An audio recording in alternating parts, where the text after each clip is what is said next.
महाराष्ट्राचे मुख्यमंत्री माननीय देवेंद्र फडणवीस साहेब, उपमुख्यमंत्री माननीय एकनाथ शिंदे साहेब आणि संयुक्त पवार तिघांचे मनापासून अभिनंदन करतो.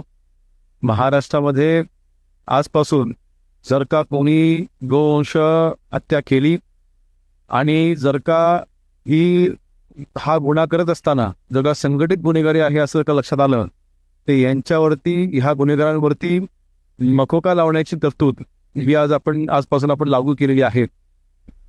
माननीय मुख्यमंत्री महोदयांनी अधिवेशनाच्या दरम्यान फ्लोअरवरती दिलेला हा शब्द होता आणि आज तो खरा ठरलेला आहे.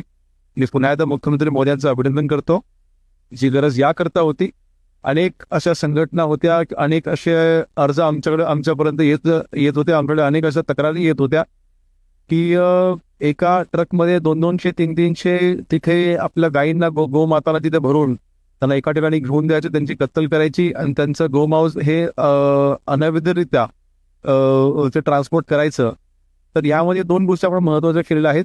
असं वारंवार जे गुन्हे करतायत त्यांच्यावरती आता वक्तव्यानंतर कारवाई होईल. आणि दुसरं, ज्या गाड्यांचा वापर ह्या गुन्ह्यांकरता वारंवार केला जातोय त्यांच्यावरती देखील कायदेशीररित्या आता कडक कारवाई केली जाईल. मला वाटतं जे परिपत्रक आज निघालेलं आहे, मी पुन्हा एकदा मुख्यमंत्री महोदयांचं मनापासून अभिनंदन करतो आहे.